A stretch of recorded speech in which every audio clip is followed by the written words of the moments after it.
സാഗർ സാറിന് ഒരു നന്ദി പറയാണ്. അതോടൊപ്പം എന്നെ ഈ ടീമിലേക്ക് എത്തിച്ചത് നമ്മുടെ ടെന്നി സാറാണ്, അദ്ദേഹത്തിനും ഒരു നന്ദി പറയാണ്. പിന്നെ ഞാൻ ഇതിനകത്തേക്ക് വന്നിട്ട് ഏകദേശം ഇപ്പൊ ഒരു 2.5 വർഷത്തോളം ആകുമ്പോൾ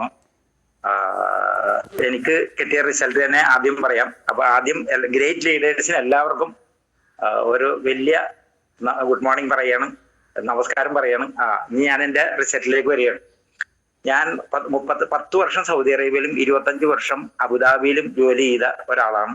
അങ്ങനെ റിട്ടയർ ആയിട്ട് വന്നതാണ്. വന്നു കഴിഞ്ഞപ്പോ വരുമ്പോ എനിക്ക് 65 വയസ്സ് പ്രായമുണ്ട്.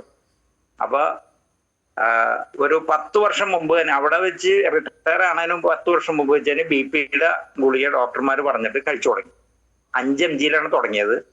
അതങ്ങനെ ഓരോ 6 മാസം കൂടുമ്പോ 5, 10 10, 20 20, 30 30, 40 40 mg ഗുളിക അടിച്ചുകൊണ്ടിരിക്കുമ്പോഴാണ് ഇങ്ങോട്ട് വരുന്നത്.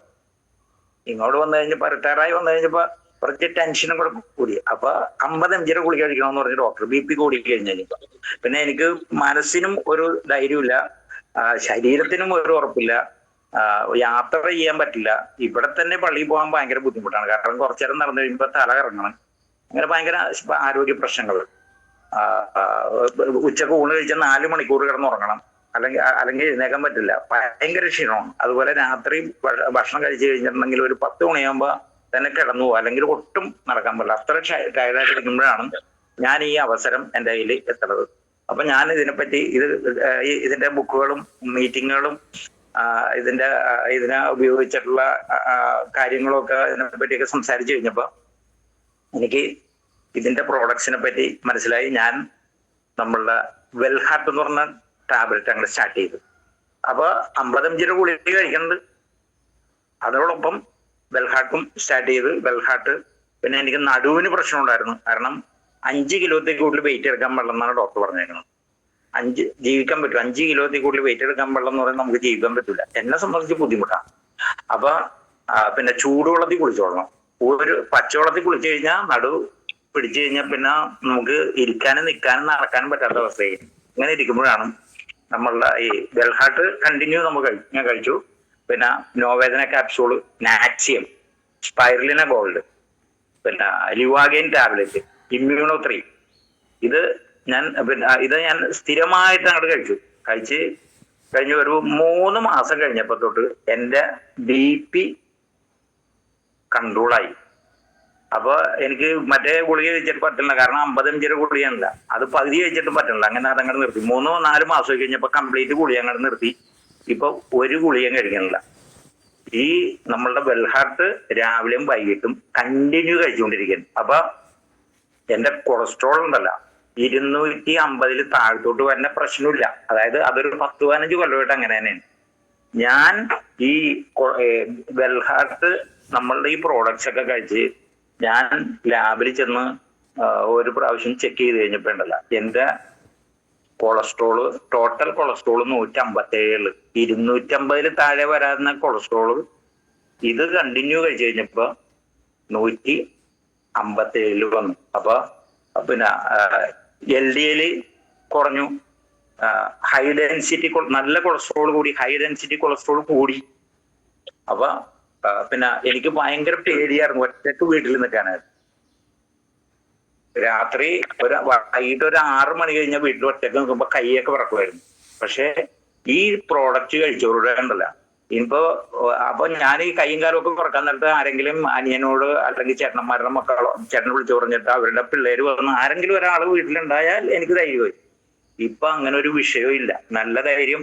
എത്ര സമയം ഫുൾ ടൈം ഉറക്കം നിന്നാലും കുഴപ്പമില്ല. കാരണം ഈ കഴിഞ്ഞ 10-ാം തീയതി, അതായത് ഏപ്രിൽ 10-ാം തീയതി ഞാൻ രാത്രി 10 മണിക്ക് അട്ടപ്പാടി പോവാണ്.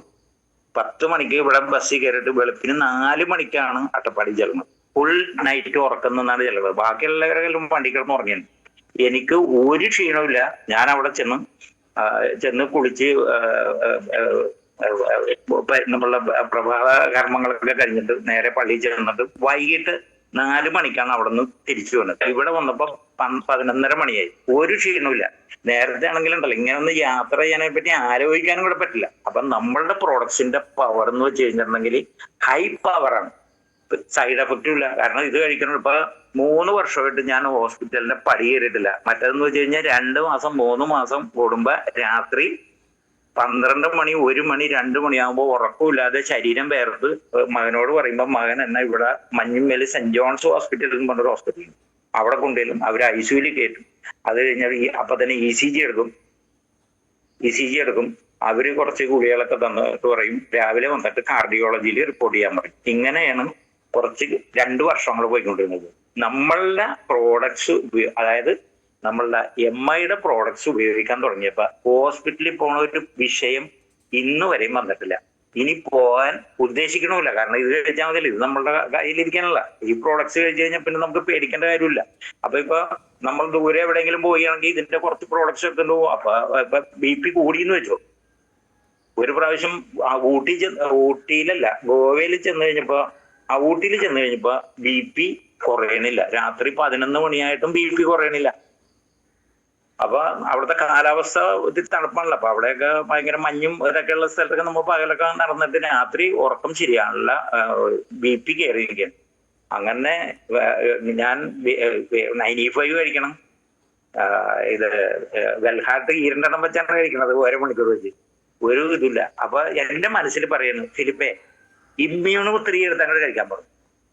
അപ്പൊ ഞാൻ നോക്കിയപ്പോ ഇമ്മ്യൂണോത്രി എന്റെ അടുത്ത് ഇല്ല. ഞാൻ അപ്പൊ തന്നെ രാത്രി 12 മണിക്ക് ടെക്നീസ് സാറിനെ വിളിച്ചു പറയുന്നു, സാറേ എനിക്ക് ഇമ്മ്യൂണോത്രി ഒരെണ്ണം വേണമെന്ന് പറഞ്ഞു. അതെന്റെ മനസ്സ് പറയാണ്, ഫിലിപ്പ് ഇമ്മ്യൂണോത്രി കഴിക്കും. ഞാൻ ടെന്നീസ് സാറിനോട് ചെന്ന് ഫോണിൽ വിളിച്ചു പറഞ്ഞു, എനിക്ക് നടക്കാൻ പറ്റണില്ല. ഞാൻ വിളിച്ചു പറഞ്ഞപ്പോ പറഞ്ഞു ഞാൻ ഇപ്പൊ തന്നെ എത്തിച്ചേരാന്ന് പറഞ്ഞിട്ട് ടെന്നീസ് സാറ് ഒരു 5-6 ഇമ്മ്യൂണോത്രി കൊണ്ടുപോകും. ഞാൻ ഈ ഇമ്മ്യൂണോത്രി 2 എണ്ണം അങ്ങോട്ട് കഴിച്ചിട്ട് കസേരമേലിരുന്ന് അവിടെ ഇരുന്ന് അങ്ങോട്ട് ഉറങ്ങിപ്പോയി. അല്ല, അപ്പൊ നമ്മളുടെ പ്രോഡക്ട്സ് ഇപ്പൊ BPക്ക് നമ്മൾ വെൽഹാർട്ട് കഴിച്ചെങ്കിൽ കൂടി, BPക്ക് വെൽഹാർട്ട് ആണല്ലോ നമ്മൾ സാധാരണ കഴിക്കണം. പിന്നെ 95 ഒക്കെ കഴിച്ചു കഴിഞ്ഞിട്ടുണ്ടെങ്കിൽ ഞാൻ കോമയിൽ കിടന്നേക്കണ ആൾക്ക് കൊടുത്തിട്ട് 95 കഴിച്ചിട്ട് കണ്ണു തുറന്നാണ്. അപ്പൊ അത്ര പവർഫുൾ സംഭവമാണ്. അപ്പൊ നമ്മളുടെ പ്രോഡക്ട്സ് ഏതുകൊണ്ടാണ് നമുക്ക് ഗുണം കിട്ടുന്നത്. രാത്രി 12 മണിക്ക് ഊട്ടിയിൽ വെച്ച് വല്ല ബുദ്ധിമുട്ട് വന്നു കഴിഞ്ഞാൽ ഒന്ന് ആലോചിച്ച് നോക്കി. അപ്പൊ നമുക്ക് നമ്മളുടെ പ്രോഡക്ട്സുകൾ എല്ലാം എന്ത് അസുഖം, ഇപ്പൊ നമുക്ക് ഉള്ളിൽ നടക്കണ ആക്ടിവിറ്റി എന്താണെന്ന് നമുക്കറിയാൻ പാടില്ല. ഇങ്ങനെ നമ്മളിങ്ങനെ ഇത് ഒഴുക്കിനൊത്ത് നീങ്ങിക്കൊണ്ടിരിക്കുകയാണ്. അപ്പൊ നമ്മളുടെ പ്രോഡക്ട്സ് കയ്യിലുണ്ടെങ്കിൽ അത് നമ്മൾ ധൈര്യമായിട്ട് കഴിക്കാം. അപ്പൊ നമുക്ക് നല്ല പിന്നെ എന്റെ നടുവേദന, അപ്പൊ BP കംപ്ലീറ്റ് ആയിട്ട് മാറിപ്പോയി. 3 വർഷമായിട്ട് ഇപ്പൊ BPയുടെ വെൽഹാർട്ട് കഴിക്കുന്നുണ്ട്. പിന്നെ ഏത് ഭക്ഷണം വേണമെങ്കിലും കഴിക്കാം. മറ്റേത് എന്നോട് പറഞ്ഞ ഡോക്ടർ പറഞ്ഞേ, ഈ ചേട്ടൻ ഈ മീൻ കറിയൊക്കെ കഴിക്കുമ്പോ അതിന്റെ ചാറ് കഴിക്കുമ്പോ അതിന്റെ അകത്തൊക്കെ തേങ്ങയും തേങ്ങാപ്പാലും ഒക്കെ ഉള്ളതാണ്. അതുകൊണ്ട് മീൻ കഴുകിയിട്ട് അതിന്റെ മാംസം മാത്രമായിട്ട് കഴിക്കും. ഇങ്ങനെ നമുക്ക് കഴിക്കാൻ പറ്റുക. നമ്മൾ കഴിക്കുന്ന ഭക്ഷണം കഴിക്കുമ്പോൾ നമുക്ക് അതിന്റെ തൃപ്തിയായിട്ട് കഴിക്കണ്ടേ. ഇപ്പൊ എന്ത് ഭക്ഷണം വേണമെങ്കിലും കഴിക്കാം. ഇപ്പൊ പിള്ളേര് കഴിക്കുന്ന ഭക്ഷണം, ഇപ്പൊ ഇത് ഈസ്റ്ററിന് മന്തിയാണ് കഴിച്ചത്, കുഴപ്പമില്ല. മറ്റേത് ആലോചിക്കാൻ പറ്റൂല. ഞാൻ സാധാരണ ഭക്ഷണം കഴിച്ചിരുന്നത്. അപ്പൊ ഈസ്റ്ററിന് മന്തിയും അതിനനുസരിച്ചുള്ള സംഭവങ്ങളും മകനോട് പറഞ്ഞ് നമുക്ക് മന്തി മേടിക്കാന്ന് പറഞ്ഞു. കാരണം വൈഫ് ഉണ്ടായതുകൊണ്ട് ഞാനും മകനും മാത്രമേ ഉള്ളൂ. മന്തി ഒരു കുഴപ്പമില്ല. ഞാൻ അത് കഴിഞ്ഞിട്ട് എനിക്ക് തോന്നിയിട്ടുണ്ട് ഈ കൊളസ്ട്രോൾ ഒത്തിരി കൂടിയുണ്ടാവും എന്ന് വിചാരിച്ച് ഏപ്രിൽ 2-ാം തീയതി ചെന്ന് ചെക്ക് ചെയ്ത് കഴിഞ്ഞപ്പോ കുറച്ച് കൂടുതലാണ്, എന്നാലും 198 അപ്പോഴും റേഞ്ചിന് താഴെയാണ്.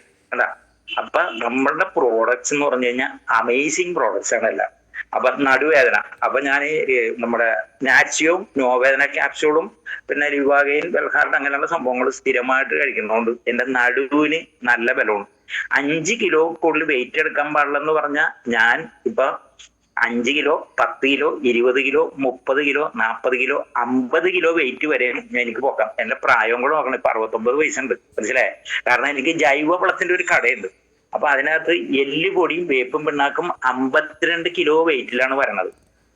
അപ്പൊ ഇത് ഇത് കൊണ്ടുവരുമ്പോ ചിലപ്പോ ഡ്രൈവർ ഒന്ന് സഹായിച്ചു തരും. അതിന് ആരെങ്കിലും ആവശ്യപ്പെട്ട് കഴിഞ്ഞാൽ ഞാൻ തന്നെ ഇതെടുത്ത് വെക്കണ്ടേ. എല്ലാവരും ഇപ്പൊ ഫോണിലാണ് ഇടപാടുകളെല്ലാം നടക്കുന്നത്. എന്ത് സാധനം വേണമെങ്കിലും ഫോണിൽ വിളിച്ചു പറയും. അല്ലെങ്കിൽ എവിടെ വന്നു കഴിഞ്ഞാൽ എന്റെ വീട്ടിൽ കാണൂല. അപ്പൊ ഫോണിൽ വിളിച്ചു പറയുമ്പോ ഞാനിത് എന്റെ സൗകര്യത്തിന് ഇതെടുത്ത് ഒരു ട്രോളിയിലാക്കി വെച്ചിട്ട് ആരോടെങ്കിലും പറയും ഇത് ഇന്ന സ്ഥലത്ത് എത്തിക്കുക, അല്ലെങ്കിൽ ചിലപ്പോൾ അടുത്താണെങ്കിൽ ഞാൻ തന്നെ കൊണ്ടു കൊടുക്കും. കണ്ട, അപ്പൊ നമ്മളുടെ പ്രോഡക്ട്സ് കഴിച്ചാൽ നടുവുണ്ടല്ല, ഈ പ്രായമൊന്നും പ്രശ്നമില്ല. നമ്മുടെ നടുവൊക്കെ, അതായത് ഈ ഇങ്ങനെ നടുവേദന എന്നുള്ള സംഭവം ഉണ്ടല്ല, ചില സ്ഥലത്ത് 5 കിലോ കൂടുതൽ വെയിറ്റ് എടുക്കാൻ പാടില്ല എന്ന് പറഞ്ഞ സ്ഥലത്ത് 50 കിലോ വരെ എടുക്കാനുള്ള ആ ശക്തിയും അതിനുള്ള ധൈര്യവും എനിക്ക് കിട്ടി. അപ്പൊ എനിക്ക് നല്ല കണ്ട റിസൾട്ടാണ് എനിക്ക് കിട്ടിയേക്കണം. പിന്നെ അടുത്തത് അതിനുശേഷം ഞാൻ പുറത്തു കൊടുത്ത റിസൾട്ട് പറയാം. എന്റെ കൂട്ടുകാരന്റെ വൈഫിന്റെ അമ്മ എറണാകുളത്ത് ഒരു പ്രഗത്ഭ ഹോസ്പിറ്റൽ, അതായത് കേരളത്തിലെ തന്നെ പ്രഗത്ഭ ഹോസ്പിറ്റൽ എന്ന് പറയാം, അവിടെ 5 വർഷമായിട്ട് ട്രീറ്റ്മെന്റിലാണ്. കേൾക്കണ്ടല്ലോ സാർ ഞാൻ പറയുന്നത്? കേൾക്കണ്ടല്ലോ സാർ? അപ്പൊ 5 വർഷമായിട്ട് എറണാകുളത്തെ ഒരു പ്രമുഖ ഹോസ്പിറ്റല്, ആ ചെറിയ ഹോസ്പിറ്റലൊന്നുമല്ല, പൈസ കൊണ്ടും പേര് കൊണ്ടും ആളുകളുടെ അനുഭവം കൊണ്ടും ഒക്കെ ഭയങ്കര ഫേമസ് ആയിട്ടുള്ള ഹോസ്പിറ്റലാണ്. അവിടെ ഈ ഡേ ടൈമില് ഈ അമ്മച്ചിക്ക് 85 വയസ്സ് പ്രായമാണ്, മൂത്രത്തി പഴുപ്പുണ്ട്, നടക്കാൻ വയ്യ, ട്യൂബ് ഇട്ടേക്കാണ്.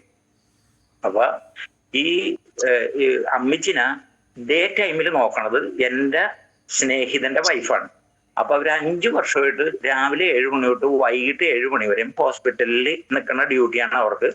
7 മണിക്ക് ശേഷം ഈ വൈഫിന്റെ ആങ്ങള, ഈ ലേഡിയുടെ ആങ്ങള പോയി നിൽക്കുക. അതായത് ഈ അമ്മയുടെ മകൻ രാത്രി 7 മണിക്ക് വന്നിട്ട് പിറ്റേ ദിവസം രാവിലെ 7 മണി വരെ നിന്നിട്ട് അവൻ ജോലിക്ക് പോകും. ഇവര് ചെട്ടിക്കാട് എന്ന് പറഞ്ഞ സ്ഥലത്താണ് അവരുടെ സ്ഥലം. ഈ അമ്മിച്ചിയുടെ വീട് ചെട്ടിക്കാടാണ്. അപ്പൊ എന്നോട് ഈ എന്റെ കൂട്ടുകാരന്റെ വൈഫ് പറഞ്ഞു, ചേട്ടാ എന്റെ മമ്മീനെ ഇങ്ങനെ 5 വർഷമായിട്ട് ഇന്ന ഒരു ഹോസ്പിറ്റലിൽ ട്രീറ്റ്മെന്റിലാണ്, എങ്ങനെയെങ്കിലും ഒന്ന് ഹോസ്പിറ്റലിൽ നിന്ന് ഇറക്കി വീട്ടില് കൊണ്ടുവന്ന് നോക്കണ വിധത്തിലുള്ള എന്തെങ്കിലും പ്രോഡക്ട്സ് ചേട്ടൻ്റെ അടുത്തുണ്ടെങ്കിൽ എനിക്ക് ഒന്ന് തന്ന് എന്റെ മമ്മീനെ ഒന്ന് ഹോസ്പിറ്റലിൽ നിന്ന് ഇറക്കണം. കാരണം എന്റെ വീട്ടിലെ കാര്യം, ഒരു വീട്ടമ്മ, ഒരു വീട്ടിലെ എന്റെ സ്നേഹിതനും വൈഫും ഒരു മകനും മാത്രമേ ഉള്ളൂ, 3 പേരെ ആ വീട്ടിലുള്ളൂ. അപ്പൊ ഈ വീട്ടമ്മ ഹോസ്പിറ്റലിൽ രാവിലെ 7 മണി തൊട്ട് പോയി കഴിഞ്ഞാൽ വീട്ടിലെ കാര്യങ്ങൾ നോക്കണ്ടേ? ആര് വീട്ടിലെ കാര്യങ്ങൾ നോക്കും? അപ്പൊ വീട്ടിലെ കാര്യം നോക്കാൻ പറ്റണില്ല, ഹസ്ബൻഡിന്റെ കാര്യങ്ങൾ നോക്കാൻ പറ്റണില്ല, മകൻ സ്കൂളിൽ പോയിട്ട് വന്നിട്ട് തേരാപ്പാര നടക്കുകയാണ്, വീട്ടിലാരും ഇല്ലല്ലോ. അപ്പൊ പിന്നെ പിള്ളേര് 10, 12 വയസ്സ് 13 വയസ്സുള്ള പിള്ളേര് വീട്ടിൽ നിൽക്കൂല, അവരും കൂടെ എങ്കിലും ഒക്കെ കറങ്ങി ഇങ്ങനെ നടക്കും. അപ്പൊ അവന്റെ പഠിത്തം വെള്ളത്തിലാകിയാണ്. അതുകൊണ്ട് ചേട്ടൻ എന്തെങ്കിലും തന്നു എന്റെ മമ്മീനെ ഒന്ന് ഹോസ്പിറ്റലിൽ നിന്ന് ഇറക്കിയത്, അതിന് എത്ര ചെലവാണെങ്കിലും നമുക്കൊരു ബുദ്ധിമുട്ടില്ലെന്ന് പറഞ്ഞു. ഞാൻ പറഞ്ഞു കുഴപ്പമില്ല മോളെ, അടുത്ത പ്രാവശ്യം. അപ്പൊ ഒരു 6 മാസമൊക്കെ കണ്ടിന്യൂ കിടന്നു കഴിയുമ്പോ ഡോക്ടർ പറയും ഇനി വീട്ടിൽ കൊണ്ടുപോകും, ഇപ്പൊ മാറിയിട്ടുണ്ടെന്ന് പറയും. ഈ അമ്മനെ വീട്ടിൽ കൊണ്ടുവന്നു കഴിഞ്ഞാൽ വീടിന്റെ അടുത്തുള്ള ഒരു നേഴ്സ് എന്നോട് പറഞ്ഞ് ഇടപാട് ചെയ്തിട്ടുണ്ടാവും. അപ്പൊ ആ നേഴ്സ് രാവിലെ ജോലിക്ക് പോണതിന് മുമ്പ് വന്നിട്ട് ഈ വീട്ടില് വന്നിട്ട് അമ്മയുടെ മൂത്രത്തിന്റെ ട്യൂബ് കറക്കുകയും ഇഞ്ചക്ഷൻ എടുക്കും, ഡ്രിപ്പും കൊടുക്കും. അപ്പൊ ഇത്തരം കാര്യങ്ങൾ രാവിലെ ജോലിക്ക് പോണതിന് മുമ്പ് ഈ നേഴ്സ് മോള് വന്ന് ചെയ്തിട്ട് പോകും. അത് കഴിഞ്ഞ് ജോലി കഴിഞ്ഞ് വന്നിട്ടും ഈ നേഴ്സ് ഈ അമ്മിച്ചിയുടെ അടുത്ത് വന്നിട്ട് ഇത്തരം കാര്യങ്ങൾ, കാരണം ഇഞ്ചക്ഷൻ നമുക്ക് എടുക്കാൻ പറ്റില്ല, അതൊരു പ്രൊഫഷണലിനെ പറ്റുള്ളൂ. പിന്നെ ഡ്രിപ്പ് കൊടുക്കാനും നമ്മളെ കൊണ്ട് പറ്റൂല. പിന്നെ മൂത്രത്തിന്റെ ട്യൂബ് കറക്റ്റ് ചെയ്യാനെങ്കിലും അതിന്റെ പ്രൊഫഷണലുകൾക്ക് അത് ചെയ്യാൻ പറ്റുള്ളൂ. അപ്പൊ ഇത്രയും കാര്യങ്ങൾ ചെയ്യണ ഒരു നേഴ്സാണ്. അപ്പൊ ഈ ആ നേഴ്സിനോടും പറഞ്ഞു വെച്ചത് അമ്മച്ചി 2 ദിവസം കഴിയുമ്പോ മമ്മി വരണുണ്ട്, അപ്പൊ മമ്മിനെ നോക്കാനായിട്ട് വരണമെന്ന് പറയുമ്പോ ആ നേഴ്സ് വന്ന് അതൊക്കെ ചെയ്തു പോക്കോളും. 5 ദിവസം അല്ലെങ്കിൽ 6 ദിവസത്തിൽ കൂടുതൽ ഈ അമ്മ ഈ വീട്ടിൽ കിടക്കൂല. അപ്പൊ തന്നെ ഇവർക്ക് മൂത്രത്തിന്റെ വേദന, മൂത്രത്തിൽ പഴുപ്പിന്റെ വേദന, ബ്ലഡ് വരല്, കരച്ചില്, നീറ്റലൊക്കെ വന്നു കഴിഞ്ഞപ്പോ ഈ അമ്മച്ചിയുടെ കരച്ചിൽ കൊണ്ടുമ്പോ അമ്മച്ചിന് വീണ്ടും ഈ എറണാകുളത്ത് പ്രഗത്ഭ ഹോസ്പിറ്റലിൽ കൊണ്ടുപോകും. അങ്ങനെ 5 വർഷമായിട്ടിരുന്ന സ്ഥലത്താണ് നമ്മളുടെ പ്രോഡക്റ്റ് കൊടുക്കുന്നത്. ആദ്യം കൊടുത്തത് 95, പിന്നെ ന്യൂട്രലൈഫ്, സ്പൈറലിന ഗോൾഡ്, ഇത്തരം സംഭവമാണ് നമ്മൾ കൊടുത്തത്. അപ്പൊ ഇത് നമ്മള് അവരുടെ എത്തിച്ചു കൊടുത്തു. ഞാൻ ഈ അമ്മേനെ കണ്ടിട്ടില്ല, എന്നോട് പറഞ്ഞ കണക്കനുസരിച്ചാണ് ഞാൻ കൊടുത്തത്. അപ്പൊ വലിയ ഹോസ്പിറ്റലിലൊന്നും നമ്മളങ്ങോട്ട് ചെന്ന് കഴിഞ്ഞാൽ നമ്മളൊന്നും കയറ്റൊന്നുമില്ല. അപ്പൊ ഞാൻ വിചാരിച്ചു ഇത് കൊടുത്താൽ മതി, എനിക്കൊരു ധൈര്യം ഉണ്ടായിരുന്നു, അത് കൊടുത്തു. അവര് പിറ്റേ ദിവസം തൊട്ട് ഇത് സ്റ്റാർട്ട് ചെയ്ത് 5ാമത്തെ ദിവസം ഈ നേഴ്സ് പെണ്ണ് പറഞ്ഞ് ഈ വീട്ടുകാരോട് പറഞ്ഞ് ഇനി ഈ അമ്മേനെ ഈ എറണാകുളത്തോട്ടുള്ള ഹോസ്പിറ്റലിൽ കൊണ്ടുപോകണ്ട, ആ ചേട്ടൻ തന്ന സംഭവം കൊടുത്താൽ മതി എന്ന് പറഞ്ഞു. 7ാമത്തെ ദിവസം ട്യൂബ് എടുത്ത് മാറ്റി. 7ാമത്തെ ദിവസം 5 വർഷമായിട്ട് ഇട്ടേക്കണ യൂറിനറി ട്രാക്ക് ഇൻഫെക്ഷൻ ഉള്ള ട്യൂബ് 7ാമത്തെ ദിവസം എടുത്ത് മാറ്റി. 15 ദിവസം കഴിഞ്ഞപ്പോ ഈ അമ്മ പറഞ്ഞ് എനിക്ക് വിശക്കണ്, എന്തെങ്കിലും ഭക്ഷണം തരാൻ പറഞ്ഞു. മറ്റത് ഓട്സ് കാച്ചിയതും റവ കാച്ചിയതും വെള്ളം കൂട്ടി നേർപ്പിച്ചിട്ടാണ് ഈ അമ്മക്ക് സ്പൂണിൽ കോരി കൊടുത്തത്. ഈ അമ്മക്ക് 15ാമത്തെ ദിവസം പറയണ് എനിക്ക് വിശക്കണ്, ഭക്ഷണം വേണമെന്ന് പറഞ്ഞു. അങ്ങനെ അവര് ഇഡ്ഡലി പിന്നെ കുറച്ച് സാമ്പാറൊക്കെ കൂടെ ചാലിച്ച് കുറച്ച് കൊടുത്തു തുടങ്ങി. അങ്ങനെ കുറച്ച് ഭക്ഷണം കൂടി കൂടി കൂടി കഴിച്ച് 1 മാസം കഴിഞ്ഞപ്പോ ഉണ്ടല്ല ഈ അമ്മ എഴുന്നേറ്റ് അങ്ങോട്ട് ഇരുന്ന്. അപ്പൊ ഞാൻ ഈ അമ്മയുടെ അടുത്ത് പോയിട്ടില്ല, കാരണം ഇവിടുന്ന് ചെട്ടിക്കാട് പോകണമെങ്കിൽ ഭയങ്കര കുറച്ച് ദൂരം 30 കിലോമീറ്റർ ഉണ്ട്. പിന്നെ ഇവര് പോണത് രാത്രി 10 മണിക്കാണ് പോണത്. ഒരു വീട്ടിലോട്ട് നമ്മൾ ചെല്ലണത് രാത്രി 10 മണിക്ക് ഇവിടെ നിന്ന് പോയാൽ 11 മണി അവിടെ ചെല്ലുമ്പോ ഒരു വീട്ടിൽ നമ്മൾ ചെല്ലണതിന് ഒരു സമയം ഉണ്ടല്ലോ. പരിചയമുള്ള വീടാണ് കുഴപ്പമില്ല, 10 മണിക്ക് എന്തായാലും ഇപ്പൊ കുഴപ്പമൊന്നുമില്ല. അതും നമ്മ ഒരു പരിചയമില്ലാത്ത ഒരു വീട്ടിലോട്ട് 11 മണിക്കൊക്കെ ചെല്ലുക എന്ന് പറഞ്ഞു. ഞാൻ പറഞ്ഞില്ല, നിങ്ങൾ ഇത് കൊടുത്താൽ മതി. ഈ കുറവ് കിട്ടി കഴിഞ്ഞപ്പോ പിന്നെ നമുക്ക് ധൈര്യമല്ല. അപ്പൊ ഇവർക്ക് ഇത്ര ഈ അമ്മിച്ചിയുടെ മോള് എന്റെ കൂട്ടുകാരന്റെ വൈഫാണല്ലോ. അപ്പൊ ആ പെണ്ണ് പറഞ്ഞു, ചേട്ടാ എന്റെ അമ്മയ്ക്ക് ഒരു ചെറുവിരൽ കൊടുത്തു കഴിഞ്ഞാൽ മമ്മി എഴുന്നേറ്റ് ടോയ്ലറ്റിൽ പോയി മമ്മിയുടെ കാര്യവും കഴിഞ്ഞു വന്നു സുഖമായിട്ട് ഇവിടെ ഇരിക്കണുണ്ട്, പിന്നെ ഭക്ഷണവും കഴിക്കുന്നുണ്ട്, ഹാപ്പി ആയി കണ്ട. അപ്പൊ 5 വർഷം ഒരു പ്രഗത്ഭ ഹോസ്പിറ്റലിലെ വിദഗ്ധ ഡോക്ടർമാർക്ക് ചെയ്യാൻ പറ്റാത്ത കാര്യങ്ങൾ നമ്മളുടെ ഈ 95 പിന്നെ ന്യൂട്രൽ ലൈഫ് സ്പൈറലിന ഗോൾഡ് ഇത്ര സംഭവം. അതിനകത്ത് ന്യൂട്രൽ ലൈഫ് അമ്മിച്ച് അധികം കഴിച്ചില്ലെന്നാണ് എന്നോട് പറഞ്ഞത്. 95 കണ്ടിന്യൂ കഴിച്ചായിരുന്നു. അപ്പൊ അമേസിങ് റിസൾട്ട് ആണ് നമ്മൾക്ക് അതിൽ കിട്ടിയത്. അതിനുശേഷം പിന്നെ വേറെ ഒരു നമ്മളുടെ ഇതിൽ തന്നെയുള്ള വേറെ ഒരു ഗ്രേസി എന്ന് പറഞ്ഞൊരു മാഡത്തിന്, ആ മാഡം ഞാൻ ഒരു ദിവസം വൈകിട്ട് പള്ളിയിൽ നിന്ന് വരുന്ന വഴി അവരുടെ ഒരു സുഹൃത്തിനോട് വേറെ ഒരു സഹോദരനോട് ഇങ്ങനെ സങ്കടം പറയാണ്, ഞാൻ നാളെ എറണാകുളം ഗവൺമെന്റ് ഹോസ്പിറ്റലിലേക്ക് പോയാണ്, എന്റെ തൊട്ടയില് ക്യാൻസർ പോലെ വന്നേക്കുന്ന ഒരു മുഴയുണ്ട്. അപ്പൊ അത് നാളെ 5 സ്പെഷ്യലിസ്റ്റുകൾ വരുന്ന ദിവസമാണ്. അപ്പൊ അവരെ കാണാൻ വേണ്ടി പോവുകയാണ്. നാളെ ഓപ്പറേഷന്റെ ഡേറ്റ് തീരുമാനിക്കും. അപ്പൊ ഞാൻ വിധവയാണ്, എനിക്ക് വേണ്ടി പ്രത്യേകം സിസ്റ്റർ പ്രാർത്ഥിക്കണമെന്നൊക്കെ പറഞ്ഞ് കേൾക്കുമ്പോഴാണ് ഞാൻ അവിടെ നിന്ന് ഇവര് പറയണതൊക്കെ കേട്ട്. അപ്പൊ എന്റെ ഒരു ഫ്രണ്ടിന്റെ വൈഫാണ് ഈ ലേഡി. അപ്പൊ ഇവരുടെ സങ്കടമൊക്കെ അത് കരഞ്ഞോണ്ടിരിക്കണ ആ ലേഡി, ഈ ഗ്രേസി മാഡമാണ് കരഞ്ഞോണ്ടിരിക്കണ. ഞാൻ പറഞ്ഞു ഓപ്പറേഷൻ ചെയ്യണ്ട. ഓപ്പറേഷൻ ചെയ്യണ്ടേ? ഞാൻ പറഞ്ഞു ഇത് ഓപ്പറേഷൻ കൂടാതെ സുഖമൊക്കെ എടുക്കാം. നാളെ അപ്പൊ ഒരു 8 മണിയായി അപ്പൊ സമയം. ഞാൻ പറഞ്ഞു നാളെ ഒരു 10 മണി കഴിയുമ്പോ ഞാൻ വീട്ടിലോട്ട് വന്നിട്ട് ബാക്കിയുള്ള കാര്യങ്ങൾ പറയാം. അപ്പൊ ഓപ്പറേഷൻ ചെയ്യണ്ടല്ലേ? ഞാൻ പറഞ്ഞു വേണ്ട. അപ്പൊ ഇവർക്ക് പേടിയെന്ന് വെച്ച് കഴിഞ്ഞാൽ ഓപ്പറേഷൻ ചെയ്ത് കഴിഞ്ഞാൽ മകൻ വന്ന് ഹോസ്പിറ്റലിൽ നിൽക്കണം, ഗവൺമെന്റ് ഹോസ്പിറ്റലാണല്ലോ. അപ്പൊ ഓപ്പറേഷന്റെ ആ ഒരു പീരീഡിൽ ഹോസ്പിറ്റലിൽ നിൽക്കേണ്ടി വരും. അപ്പൊ ഇവർക്ക് വീട് പണിതേക്കണതിന്റെ ലോൺ എടുത്തിട്ടുള്ളതാണ്. അപ്പൊ മകൻ ജോലിക്ക് പോയില്ലെങ്കിൽ പിന്നെ ലോൺ അടക്കാനായിട്ട് ബുദ്ധിമുട്ട് വരും. പിന്നെ മകൻ ഹോസ്പിറ്റലിൽ നിൽക്കണം. അപ്പൊ അങ്ങനെ ഭയങ്കര സാമ്പത്തിക ബാധ്യതയിലോട്ട് പോകും. അപ്പൊ ഞാൻ പറഞ്ഞു ഓപ്പറേഷൻ ചെയ്യണ്ട, ഇത് ഓപ്പറേഷൻ കൂടാതെ തന്നെ നമ്മളുടെ പ്രോഡക്ട്സ് കൊണ്ട് ശരിയാവുമെന്ന് പറഞ്ഞു. അങ്ങനെ പിറ്റേ ദിവസം ഞാൻ ചെന്ന് സംസാരിച്ചു. അവർക്ക് സ്പൈറലിന അങ്ങനെയുള്ള സാധനങ്ങൾ കൊടുത്തു, ബ്ലഡ് പ്യൂരിഫയർ, ആന്റി അലർജി, ഇത്തരം കുറച്ച് സാധനങ്ങൾ കൊടുത്ത് ഇവരിത് കഴിക്കാൻ തയ്യാറായി. കഴിച്ച് അപ്പൊ ഇവർക്കെന്ന് വെച്ച് കഴിഞ്ഞാൽ ഒട്ടും നടന്നു കഴിഞ്ഞാൽ പള്ളി പോയി കഴിഞ്ഞാൽ വന്നു കഴിഞ്ഞാൽ 2 മണിക്കൂർ കിടക്കണം. സാരി മാറാൻ പോലുള്ള ആരോഗ്യമില്ല, കൈയും കാലം കുഴഞ്ഞു പോയാണ്. പള്ളി പോയി വന്നാൽ അപ്പൊ തന്നെ 2 മണിക്കൂർ കിടന്ന് ഒന്ന് റിലാക്സ് ചെയ്തിട്ട് വേണം പിന്നെ ഡ്രസ്സ് മാറാനായിട്ട്. ആ അവസ്ഥയില് എന്ന് വെച്ചത് ഇവർക്കൊരു 15 ദിവസം കഴിഞ്ഞപ്പോ ഈ ബുദ്ധിമുട്ടുകൾ മാറാൻ തുടങ്ങി. 1 മാസം കഴിഞ്ഞപ്പോ പിന്നെ വെള്ളം കുടിക്കാൻ നേരത്തും ഭക്ഷണം കഴിക്കാൻ നേരത്തും ഇവിടെ എന്തോ തടയണ പോലെ ഒരു ബുദ്ധിമുട്ടുണ്ടായിരുന്നു, അത് മാറി.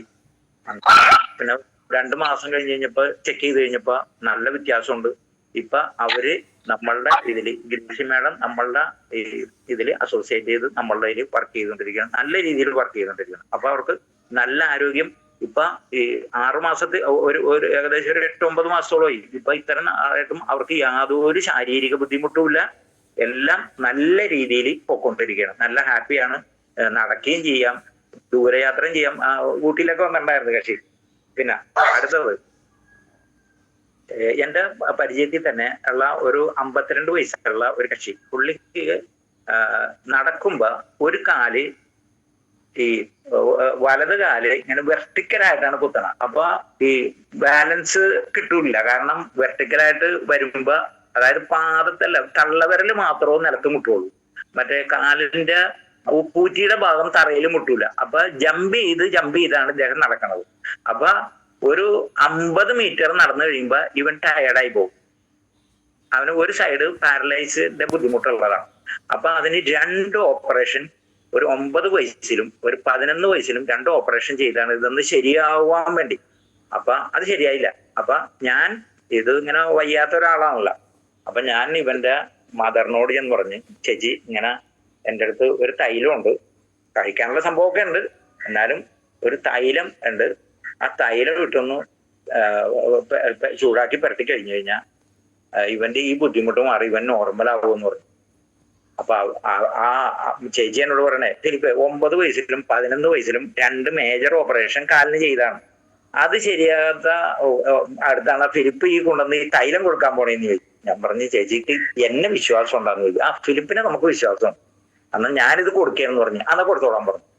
ഇത് കൊടുത്ത് 1 മാസം ഇവൻ ഇത് നന്നായിട്ട് പുരട്ടി കഴിഞ്ഞു കഴിഞ്ഞപ്പോ ഞാൻ പറഞ്ഞു ചൂടാക്കി പറ്റണം, എന്നിട്ട് കാലിന്റെ ഭാഗത്തൊക്കെ ഒന്ന് ചൂട് പിടിക്കുകയും ചെയ്യണം. അപ്പൊ ഒരു കൈ കൊണ്ട് ഇവന് പരത്താൻ പറ്റുള്ളൂ. കാരണം ഒരു കൈയും ഒരു കാലും തളർന്ന മട്ടാണ്. നടക്കാൻ പറ്റും, എന്നാലും അതിന് ബലം, അതുകൊണ്ടൊന്നും ചെയ്യാൻ പറ്റില്ല. കാലുകൊണ്ട് നടക്കാൻ പറ്റും, കൈ കൊണ്ട് ഒന്നും ചെയ്യാൻ പറ്റില്ല. അവന് ഒരു സാധനം പിടിക്കാനോ ഒന്നും പറ്റൂല. വെറുതെ ഇങ്ങനെ തൂക്കിടാനേ പറ്റുള്ളൂ. അത് നടക്കുമ്പോ ഇങ്ങനെ പുറകോട്ട് പോകും, കൈ ഇങ്ങനെ സ്ട്രെയിറ്റ് ആയിട്ട് പുറകോട്ട് പോണ ഒരു ബുദ്ധിമുട്ടും കൂടെയാണ്. അപ്പൊ ഈ തൈലം മാത്രം പരത്തിയിട്ട് ഇവന്റെ ഈ കാലിന്റെ 52 കൊല്ലമായിട്ട് 52 വയസ്സുണ്ട് അവന്. 52 വയസ്സായ ഈ കക്ഷിയുടെ കാലിന്റെ പാദം ഇപ്പൊ ഹൊറിസോണ്ടൽ ആയിട്ടാണ് പതിയുന്നത്. അതായത് ഉപ്പൂറ്റിയും കൂടെ നിലത്ത് പതിയുണ്ട്. അപ്പൊ ആ ജമ്പിങ് ഇല്ല നടക്കാൻ നേരത്ത്. അപ്പൊ മറ്റത് ഒരു 50 മീറ്റർ 60 മീറ്റർ നടന്നു കഴിയുമ്പോ നിന്നുകൊണ്ട് പോണവൻ ഇപ്പൊ സ്മൂത്ത് ആയിട്ടാണ് പോണത്. ഒരു ചെറിയ ഒരു വ്യത്യാസമുള്ളൂ. ആകെ ഒരു ചാമ്പി തൈലം മാത്രമേ ഉപയോഗിച്ചിട്ടുള്ളൂ. അത് 2.5 മാസത്തോളം അവന് ഉപയോഗിച്ച് കണ്ട. വേറെ ഉള്ളിലോട്ട് കഴിക്കുന്ന കാര്യം പറയുമ്പോ ഇവര് പൈസ ഉള്ള ആളുകളാണ്, പക്ഷെ അവർക്ക് താല്പര്യമില്ല. എന്നാ അപ്പൊ ഞാൻ ഇവന്റെ ഈ ഇദ്ദേഹത്തിന്റെ ഒരു ഇളയപ്പൻ, വല്യപ്പച്ചന്റെ മകൻ ഡോക്ടറാണ്. ഏത് കോഴിക്കോട് മെഡിക്കൽ കോളേജിലെ ഡോക്ടറും റിട്ടയർ ആയ ആളുമാണ്. അദ്ദേഹം ഒരു 6 മാസം മുമ്പ് ഇവിടെ വന്നു കഴിഞ്ഞപ്പോ ഞാൻ പറഞ്ഞു, റോഷൻ എന്നാണ് പിള്ളേർ. അപ്പൊ ഞങ്ങളൊക്കെ നമ്മളുടെ മുമ്പിലൊക്കെ കുഞ്ഞു പിള്ളേരെ നമ്മ എടുത്തുകൊണ്ട് നടന്നിട്ടുള്ളതാണ്. ഞാൻ പറഞ്ഞു, റോഷ ഇത് കണ്ട, ഇവന്റെ ഈ സാധനം നമ്മളുടെ ഒരു തൈലം മാത്രം ഉപയോഗിച്ചിട്ട് ശരിയായി എന്ന് പറഞ്ഞപ്പോ പുള്ളി ഞെട്ടിപ്പോയി. അപ്പൊ പുള്ളിയും ഇതിന് ഒരുപാട് ട്രൈ ചെയ്താണ് ഇതൊന്ന് ശരിയാക്കാനായിട്ട്. അപ്പൊ ഈ ഡോക്ടർ ഇപ്പൊ റിട്ടയർ ആയി, 3 വർഷമായിട്ട് റിട്ടയർ ആയിട്ടുള്ള ആളാണ്. അപ്പൊ ഞാൻ പറഞ്ഞ്, ഈ സംഭവം ഇത്രയും പവർഫുൾ സംഭവമാണ്. അപ്പൊ ഒരു തൈലം കൊണ്ടാണ് ഇത്ര ശരിയായത്. അപ്പൊ ശരിക്കും ഇത് ഉള്ളിലോട്ട് കഴിച്ചു കഴിഞ്ഞിട്ടുണ്ടെങ്കിൽ നല്ല കുറവ് ഇദ്ദേഹത്തിന് കിട്ടും, ഇത് നോർമൽ ആയിട്ട് വരുമെന്ന് പറഞ്ഞു. പിന്നെ അവർക്ക് യാതൊരു താല്പര്യമില്ല. ഞാൻ പറഞ്ഞു, എടാ ഞാൻ നിനക്ക് തൈലം വെറുതെ തരാന്ന് പറഞ്ഞിട്ടും കൂടെ വേണ്ട. എങ്ങനെയുണ്ട് ഒരു സംഭവം? കാരണം നമുക്ക് റിസൾട്ട് കിട്ടിക്കഴിഞ്ഞാൽ നമുക്ക് 4 പേരോട് പറയാല്ല. അപ്പൊ വെറുതെ കൊടുക്കാന്ന് പറഞ്ഞിട്ട് പോലും മേടിക്കാൻ തയ്യാറില്ല. അപ്പൊ പിന്നെ വിട്ട്, എന്നാലും ആളിപ്പ ഒരു തൈലം കൊണ്ട് സംഗതി നോർമലിലേക്ക് പോയി എന്നുള്ളതാണ്. പിന്നെ ഈ ഒരു കൈ സ്വാധീനമില്ലാത്ത ഒരു കയ്യില് ഇടക്ക് മഴക്കാലത്തൊക്കെ കോട ഒക്കെ തൂക്കിയിട്ടുണ്ട്. മഴയില്ലാത്തപ്പോ കോട ഒരു കയ്യിൽ തൂക്കിയിട്ടുണ്ട്. ചിലപ്പോ എന്തെങ്കിലും ചെറിയ സാധനങ്ങളൊക്കെ വെച്ചിട്ട് നടക്കണതും കാണാറുണ്ട്. ഒരു മുട്ടുസൂചി പോലും എടുക്കാൻ കപ്പാസിറ്റി ഇല്ലാത്ത, അതായത് ചലനശേഷിയില്ലാത്ത ഒരു കൈയാണ് പുള്ളി ഉദ്ദേശിക്കണ പോലെ. നോർമലി നമ്മളിപ്പോ ഒരു കാലം കൂടെ കയ്യിൽ തൂക്കിയിടണമെന്ന് കൈ ഇങ്ങനെ മടക്കി പിടിക്കണ്ടേ, അതിന് അത് താങ്ങാനുള്ള, മറ്റത് സ്ട്രെയിറ്റ് ആയിട്ടിരുന്ന കൈ മടക്കാനും കൂടെ പറ്റും. അപ്പൊ അങ്ങനത്തെ റിസൾട്ട്. പിന്നെ അടുത്ത റിസൾട്ട് ചെറായി എന്ന് പറഞ്ഞൊരു സ്ഥലം ഉണ്ടല്ലോ എറണാകുളത്ത്, മറ്റേ ബീച്ചൊക്കെ ഉള്ള ഒരു സ്ഥലമാണ് ചെറായി. അവിടെ ഒരു ലേഡി 11 വർഷമായിട്ട് ആമവാദമായിട്ട് ഇരിക്കുകയായിരുന്നു. അവരെ കണ്ടു കഴിഞ്ഞാൽ ഒരു 80 വയസ്സിന് മേലെ തോന്നും. അപ്പൊ അവരുടെ മുടിയൊക്കെ ഇങ്ങനെ വല്ലാതെ പാറി പറന്നൊക്കെ കിടന്ന്, മുഖത്തൊക്കെ ഭയങ്കര നീർക്കെട്ട്, 2 കൈയും ഇങ്ങനെ ചുളുങ്ങിയാണ് ഇരിക്കണത്. അപ്പൊ ഇവരോട് ഞാൻ ചെന്ന് സംസാരിച്ചു കഴിഞ്ഞപ്പോ ഇവര് പറഞ്ഞ്, ചേട്ടാ എനിക്ക് ഈ കൈയൊക്കെ ഒന്ന് നിവർന്ന് ഈ വീട്ടിലെ പണിയൊക്കെ ഒന്ന് ചെയ്യാൻ പറ്റണം, ഒന്ന് നടക്കാനും പറ്റണം. ഇപ്പൊ എനിക്കൊരു ഗ്ലാസ് ചായ വേണമെന്നുണ്ടെങ്കിൽ എന്റെ ഭർത്താവ് കൊണ്ടുവന്ന് എനിക്ക് പിടിച്ചു തരണം. കാരണം എന്റെ കൈ ഇങ്ങനെ ഇരിക്കണോണ്ട് എനിക്ക് ചായ ഗ്ലാസ് പിടിക്കാൻ പറ്റൂല. അപ്പൊ എനിക്കൊന്ന് എഴുന്നേറ്റ് നടന്ന് ഇവിടുത്തെ വീട്ടിലെ പണി ഒന്നും ചെയ്യാൻ പറ്റും. ഒത്തിരി കഞ്ഞിയും കറിയും വെച്ച് ഇവിടെയൊക്കെ ഒന്ന് തൂത്ത് തുടച്ച് ചെയ്യാനുള്ള ഒരു സൗകര്യം ഒരു ആരോഗ്യം കിട്ടിയാൽ മതി. അപ്പൊ രണ്ട് ആൺമക്കളാണ്. ഒരു മൂത്ത ചേച്ചി തൃശ്ശൂരാണുള്ളത്. നീ ഈ കൊച്ചുങ്ങളെല്ലാം കൂടെ നോക്കണ്ട, ഒരു കൊച്ചായാലും നിന്റെ അടുത്ത് നിന്നോട്ടെ പറഞ്ഞു മൂത്ത തൃശ്ശൂര് ഈ ലേഡിയുടെ ചേച്ചി കൊണ്ടുപോയി നിർത്തിയേക്കാണ്. ഹസ്ബൻഡ് അവിടെ ജോലിയൊക്കെ ചെയ്യണ കൂട്ടത്തിലാണ്. അപ്പൊ അദ്ദേഹം രാവിലെയാണ് വീട്ടിലെ പണിയൊക്കെ പുള്ളിയാണ് ചെയ്യണത്. ഇവർക്ക് ചായയും ഭക്ഷണമൊക്കെ കൊണ്ടുവന്ന് കൊടുക്കണം. ഇവർക്ക് നടക്കണമെന്നുണ്ടെങ്കിൽ ആരെങ്കിലും ഒന്ന് ഹെൽപ്പ് ചെയ്യണം. അപ്പൊ അത്രയും അപ്പൊ ഇവര് കരയാണ്. എന്നിട്ട് എനിക്ക് എങ്ങനെയും, കാരണം ഞാൻ ആയുർവേദം കഴിച്ച്, ഹോമിയോ കഴിച്ച്, അലോപ്പതി കഴിച്ച്, മെഡിക്കൽ കോളേജിൽ ട്രീറ്റ്മെന്റും കഴിഞ്ഞ്, ഇനി ഇതൊന്നും മാറിക്കിട്ടുക എന്നുള്ള കാര്യം എനിക്ക് ഒരു ഉറപ്പില്ല. ചേട്ടൻ എങ്ങനെയെങ്കിലും എനിക്ക് ഈ വീട്ടിലെ പണി ചെയ്യാനുള്ള സൗകര്യം റെഡിയാക്കി തന്നെ എന്ന് പറഞ്ഞു. അപ്പൊ ഞാൻ അതിനുള്ള സംഭവം ചാമ്പി തൈലം, നോവേദന ജെല്ല്, പിന്നെ നമ്മളുടെ നോവേദന ക്യാപ്സ്യൂൾ, നാറ്റ്സിയം, മുരിങ്ങ, ഇത്ര സംഭവം കൊടുത്ത് ഞാൻ പറഞ്ഞു ഇത് ചൂടാക്കി പുരട്ടണം, പുരട്ടി കഴിഞ്ഞിട്ട് ചൂട് പിടിക്കണം, കറക്റ്റായിട്ട് വെള്ളം കുടിക്കണം, ഇത്ര സംഭവം പറഞ്ഞ് 1 മാസം കഴിഞ്ഞപ്പോ ഞാൻ വിളിക്കാറുണ്ടായിരുന്നു അവരെ. 1 മാസം കഴിഞ്ഞ് ഞാനവിടെ ഞാൻ ചെന്ന് നോക്കി കഴിഞ്ഞപ്പോ ഉണ്ടല്ല, ഇവര് എഴുന്നേറ്റ് ഇവര് കുളിച്ച് കുറിയൊക്കെ ഇട്ട് നല്ല ഈ 2 കുറിയൊക്കെ വെച്ച് നല്ല സുന്ദരിയായിട്ടിരിക്കണം. അപ്പൊ ഞാൻ പറഞ്ഞ് മോളെ ഇതെന്താ മോളെ കണ്ടിട്ട് അറിയണില്ല, നല്ല ചെറുപ്പമല്ല. അപ്പൊ എനിക്കധികം പ്രായമൊന്നുമില്ല. അപ്പൊ ഞാൻ പറഞ്ഞു ചെറുപ്പമായിട്ടിരിക്കണല്ല, നല്ല മിടുക്കിയാണല്ലോ, സുന്ദരിയാണല്ലോ എന്ന് പറഞ്ഞ 2 ദിവസം മുമ്പ് എന്റെ ചേച്ചി വന്നപ്പോൾ ഇത് തന്നെയാണ് പറഞ്ഞത്. അപ്പൊ 2 മാസം കഴിഞ്ഞപ്പോ ഇവര് വീട്ടിലെ ജോലികൾ ചെയ്യാൻ തുടങ്ങി. 3 മാസവും കഴിച്ചിട്ടില്ല. അപ്പൊ അവരുടെ സാമ്പത്തികത്തിന് ബുദ്ധിമുട്ടാണ്. അതുകൊണ്ട് 3 മാസം കഴിഞ്ഞ് അവര് നിർത്തി. അവരിപ്പോ പുറത്ത് അമ്പലത്തിൽ പോകും, പിന്നെ അവിടെ വീട്ടിലെ എല്ലാ പണികളും ചെയ്ത് സുഖമായിട്ട് ജീവിക്കാൻ. അപ്പൊ അങ്ങനെ നമുക്ക് ആമവാദത്തിന് 52 വയസ്സേ ഉള്ളു. ആ ലേഡിനെ കണ്ടു കഴിഞ്ഞാൽ ഞാൻ വിചാരിച്ചു ഒരു 80 വയസ്സുണ്ടാവും വെച്ചാൽ. കാരണം ശരീരം മൊത്തം നീര്, കാലയിൽ നീര്, മുഖത്തും നീര്, ഭയങ്കര മാനസികമായിട്ട് തകർന്നിരിക്കുന്ന ഒരു അവസ്ഥയിലാണ് ഞാൻ ചെല്ലുന്നത്. അപ്പൊ അതൊരു റിസൾട്ട്. പിന്നെ ഞാൻ ഒരു ആൾക്ക് കൊണ്ട് തൊടാതിരുന്ന ആള് അതിന്റെ ഇതൊക്കെ മാറ്റി, ടർപ്പോളിനൊക്കെ മാറ്റി തൂത്ത് തുടച്ച് കഴുകി, ഇവൻ ഒരാഴ്ച കഴിഞ്ഞപ്പോ ഈ ഓട്ടോ കൊടുത്തിട്ടുണ്ട് അവൻ മാർക്കറ്റിൽ പോയി. കാരണം അല്ലെങ്കിൽ വീട്ടില് ഇവന്റെ മകൻ പുറത്താണ്, വൈഫും ഇവനും മാത്രമേ ഉള്ളൂ. ഇവര് ഓട്ടോ എടുത്തോണ്ട് പോയി മാർക്കറ്റിൽ പോയി വീട്ടിൽ സാധനങ്ങളൊക്കെ മേടിച്ചോണ്ട് വന്ന്. കാരണം 6 മാസമായിട്ട് ഓട്ടോ എടുത്തിട്ടില്ല. അപ്പൊ പച്ചക്കറിയും മീനും ഒക്കെ കൂടെ മേടിച്ചോണ്ട് വന്ന് സുഖമായിട്ട് വീട്ടിൽ വന്നിരിക്കണം. അപ്പൊ എന്നോട് പറഞ്ഞ് ഞാൻ പറഞ്ഞു 15ാമത്തെ ദിവസം നീ വണ്ടി എടുത്തോളണമെന്ന് പറഞ്ഞവൻ 8ാമത്തെ ദിവസം വണ്ടി എടുത്തു. 15ാമത്തെ ദിവസം ഈ വണ്ടി ടെസ്റ്റിന് കൊണ്ടുപോയി. കാരണം ഇവന് വയ്യാത്ത കൊണ്ട് ടെസ്റ്റിന് പോകാതിരിക്കായിരുന്നു. അപ്പൊ ടെസ്റ്റിന് പോണതിന് മുമ്പ് വർക്ക്ഷോപ്പിൽ കൊണ്ടുപോകണമല്ലോ വണ്ടി. അപ്പൊ വർക്ക്ഷോപ്പിലൊക്കെ കൊണ്ടുപോയി. അപ്പൊ 1 മാസം കൊണ്ടുണ്ടല്ല ആള് ക്ലിയർ ആയി. അപ്പൊ ഈ പൈസ ചോദിച്ചു കഴിഞ്ഞപ്പോ ഉണ്ടല്ല, അപ്പൊ സംഗതി അപ്പൊ എന്നോട് പറഞ്ഞു ഞാൻ പൈസ തരാന്ന് പറഞ്ഞിട്ടാണ് കൊടുത്തത്. പൈസ തന്നില്ല, പിന്നെ ഞാൻ കൊടുത്തിട്ടില്ല. അപ്പൊ ഇപ്പൊ 2ാമത് കാല് വീണ്ടും പഴുത്തു തുടങ്ങിയിട്ടുണ്ട്. ഇപ്പൊ 1 ഇപ്പൊ കഴിഞ്ഞ ജൂണിലാണ് ഞാൻ കൊടുത്തത്. ഇപ്പൊ ഇത്ര പൈസ ചോദിച്ചപ്പോ നിസ്സാരം പൈസ എന്നിട്ടും ഇത് കംപ്ലീറ്റ് ചെയ്യാൻ മാറിയിട്ട് വന്നേക്കാന്ന് പറഞ്ഞു. ഞാൻ പറഞ്ഞു അത് പള്ളി പറഞ്ഞാൽ മതി, കാശ് തന്നാ തരാം, അല്ലെങ്കിൽ തരണ പ്രശ്നമില്ലെന്ന് പറഞ്ഞിട്ട് അത് അങ്ങോട്ട് അവസാനിപ്പിച്ച് ജീവിക്കാൻ. ഇപ്പൊ പുള്ളി പഴയ കളറിലേക്ക്, അതായത് നല്ല വെള്ളക്കാരനെ പോലെ ആയിട്ട് വന്നുകൊണ്ടിരിക്കുകയാണ്. കാരണം 1 മാസം കൊണ്ട് അവന് ഹൈ റിസൾട്ടാണ് കിട്ടിയത്. നമ്മ റിസൾട്ട് കിട്ടുമ്പോൾ നമുക്ക് പൈസ തരാന്ന് പറഞ്ഞ ആളാണ്. അപ്പൊ നമ്മ വിചാരിച്ചു പൈസ ഒന്നും തരൂല. സുഖമായി കഴിഞ്ഞപ്പോ എനിക്ക് പൈസ ഇല്ല. അപ്പൊ ഞാൻ പരിപാടി അങ്ങോട്ട് നിർത്തി. അപ്പൊ പൈസ തന്നു കഴിഞ്ഞാൽ തീർച്ചയായിട്ടും കൊടുക്കും. അപ്പൊ അവൻ കുറച്ച് കഴിയുമ്പോ വയ്യാതെ വരുമ്പോ എന്നെ അന്വേഷിച്ച് വരുമെന്ന് എനിക്ക് നല്ല ഉറപ്പാണ്. അപ്പൊ ഇത്ര ഞാൻ പറയാനുള്ളൂ. ഇനി എല്ലാവർക്കും റിസൾട്ടൊക്കെ പറയാനുള്ളത് കൊണ്ട് ഞാൻ ഒരുപാട് റിസൾട്ട് ഇനിയുണ്ട് പറയാനായിട്ട്. അപ്പൊ എന്നെ വിളിച്ച സാഗർ സാറിന് ഒരു വലിയ നന്ദി. പിന്നെ ഞങ്ങളുടെ ടീമിലുള്ള ടെന്നി സാറിനും ഒരു വലിയ നമസ്കാരം പറയാൻ. ടെന്നി സാറിന്റെ 6 വയസ്സുള്ള ഒരു കൊച്ചാണ് എന്നെ ഈ ആശയം എന്നിലേക്ക് എത്തിക്കാനായിട്ടുള്ള ഒരു നിമിത്തമായത്. പിന്നെ എന്റെ ഡൗൺലൈൻസിനും എല്ലാവർക്കും, ലില്ലി മാഡം, കിങ്സ്ലി മാഡം, പിന്നെ വൈപ്പിലുള്ള കുറെ ആളുകളുണ്ട് നമുക്ക്, പിന്നെ ലാലു, അങ്ങനെ ഒരുപാട്